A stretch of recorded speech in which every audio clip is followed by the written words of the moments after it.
Hello दोस्तों, नमस्कार। आज पढ़ेंगे हम हिंदी के इस वीडियो में शब्द विचार और उनका वर्गीकरण। सबसे पहले हम देखते हैं कि शब्द किसे कहते हैं। क्या होता है शब्द? दो या दो से अधिक, दो या दो से अधिक वर्णों के मेल को शब्द कहते हैं।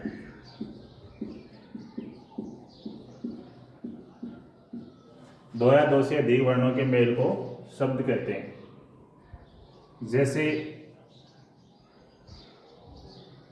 है, इसमें जुड़ा हुआ है तो ये बन गया है। इसी प्रकार से जैसे ल प्लस ए, अब ये हलंत लगा हुआ, दोनों अक्षर आते हैं, ए जुड़ते ही पूरा हो जाएगा ल। अब ये दो वर्ण हैं, इनको जोड़ दो, क्या बना? फल। ये क्या निकल कर आया?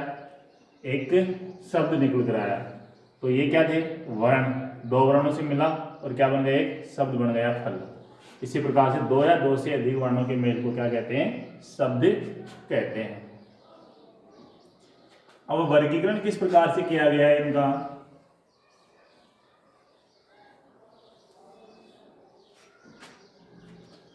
शब्दों का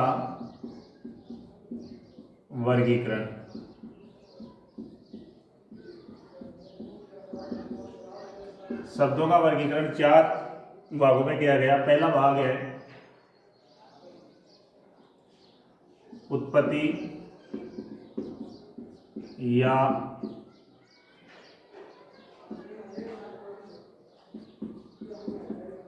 स्रोत के आधार पर।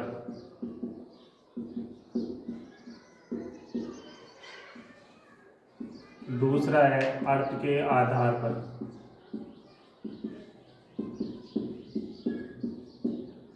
तीन नंबर पे है बनावट या रचना के आधार पर। और चार नंबर पे है प्रयोग के आधार पर।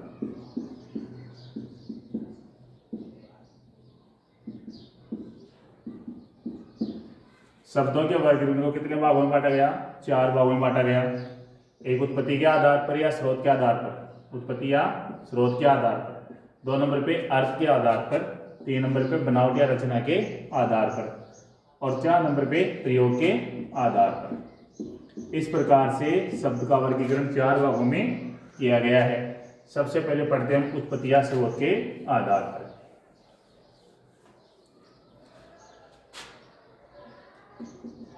उत्पत्ति या स्रोत के आधार पर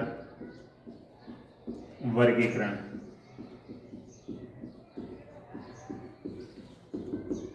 उत्पत्ति या स्रोत के आधार पर भी चार प्रकार का वर्गीकरण किया गया है। एक नंबर पे तत्सम शब्द। वे शब्द जिनकी उत्पत्ति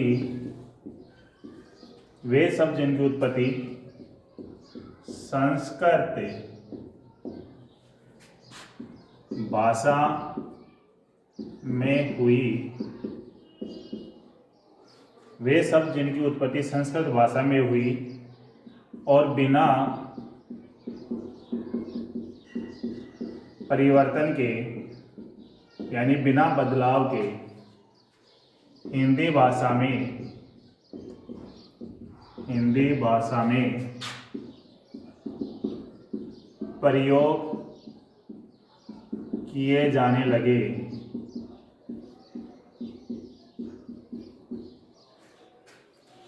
उसे तत्सम शब्द कहते हैं।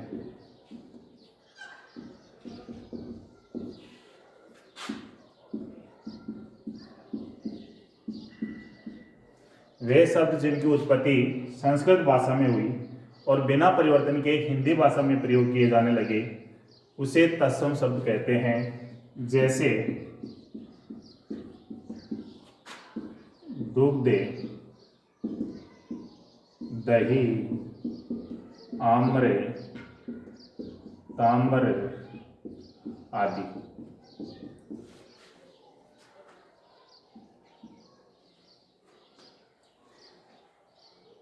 अब ये जो शब्द दिए हुए हैं दुग्ध है, दही, आम्र, ताम्र, इन शब्दों का जो उद्भव है, उत्पत्ति है, वो संस्कृत भाषा में हुई थी। सेम इनका प्रयोग भी हिंदी भाषा में किया जाने लगा, इनमें कोई बदलाव नहीं लाया गया, तो ये क्या कहलाएंगे? तत्सम शब्द कहलाएंगे। 2 नंबर पे है तद्भव शब्द। वे शब्द जिनकी उत्पत्ति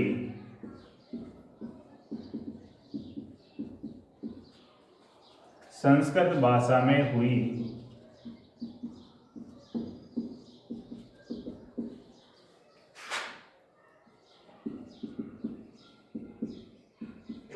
वे शब्द जिनकी उत्पत्ति संस्कृत भाषा में हुई और हिंदी भाषा में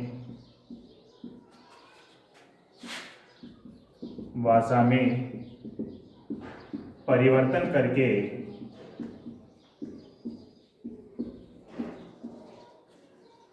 प्रयोग किए जाने लगे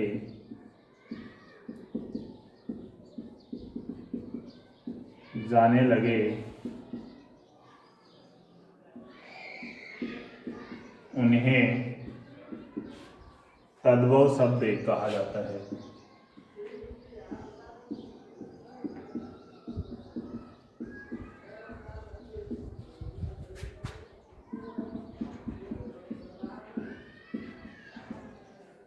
वे शब्द जिनकी उत्पत्ति संस्कृत भाषा में हुई और हिंदी भाषा में परिवर्तन करके प्रयोग किए जाने लगे उन्हें तद्भव शब्द कहा जाता है। ये जो तत्सम शब्द दिए हुए हैं इन्हीं के बन के आते हैं तद्भव शब्द। जैसे मैंने दुग्ध से बनाया दूध, दही, आम्र से आम, ताम्र से तांबा आदि।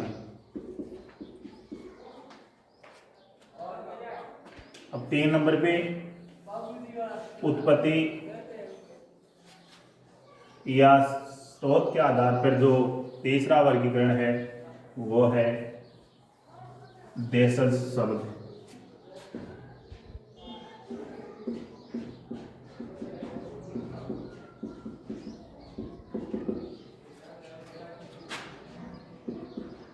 ऐसे शब्द जिनकी उत्पत्ति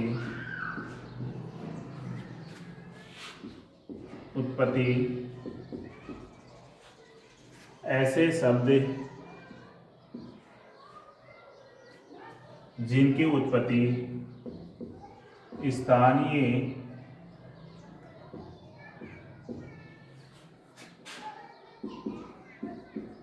क्षेत्रों या बोलियों से हुई उन्हें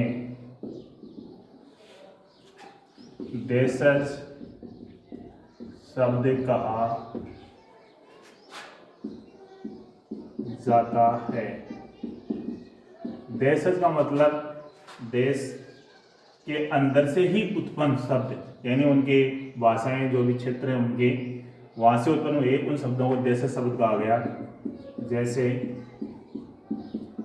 लाठी, ठोकर आदि। बहुत सारे शब्द आपको स्थानीय बोलियों को मिल जाएंगे जो हिंदी भाषा में जैसे के तैसे प्रयोग किए जाते हैं। जैसे प्रयोग करते हैं अपन जेली,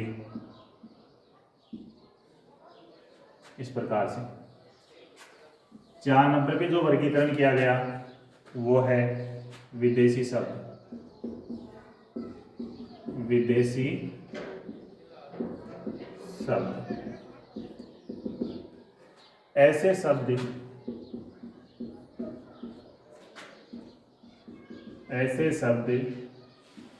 जो दूसरे देशों से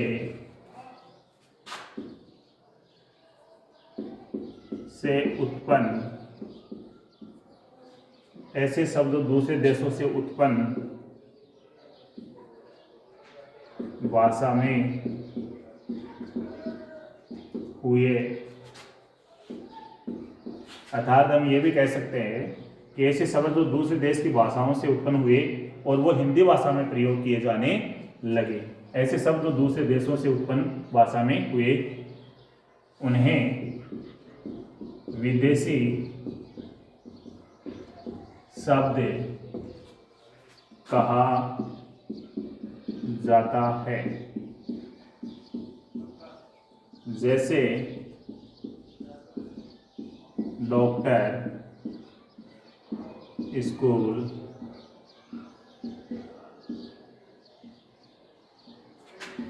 टॉर्च आदि। बहुत सारे शब्द ऐसे मिल जाएंगे। जब हम हिंदी भाषा का अध्ययन करते हैं तो ऐसे शब्द हमारे सामने बहुत सारे आएंगे जो विदेशी भाषाओं के हैं और हमारे सामने देखने को मिलते हैं, तो उनको विदेशी शब्द कहा जाता है। ये थे 4 प्रकार के उत्पत्ति या स्रोत के आधार पर जो शब्दों का वर्गीकरण हुआ, उनमें जो 4 प्रकार बताए मैंने, तत्सम शब्द, तद्भव शब्द, देश शब्द और विदेशी शब्द। अब आप अध्ययन करते हैं अर्थ के आधार पर। जो शब्द का वर्गीकरण नंबर 2 आता है, अर्थ के आधार पर।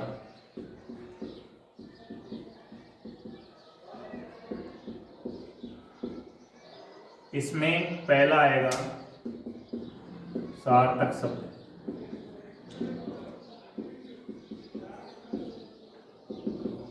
ऐसे शब्द, सार्थक शब्द किसको कहेंगे? ऐसे शब्द जिनका शुद्ध अर्थ निकलता हो, उन्हें सार्थक शब्द कहते हैं। सार्थक शब्द कहते हैं।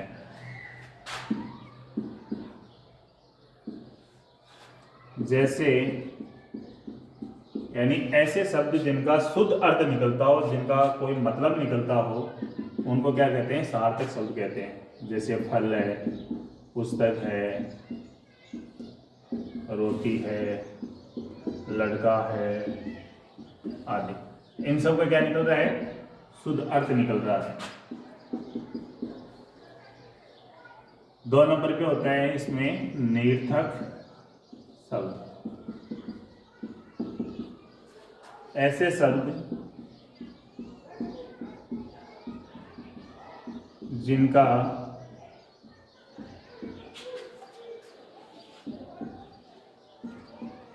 शुद्ध अर्थ नहीं निकले, उन्हें निरर्थक शब्द कहते हैं।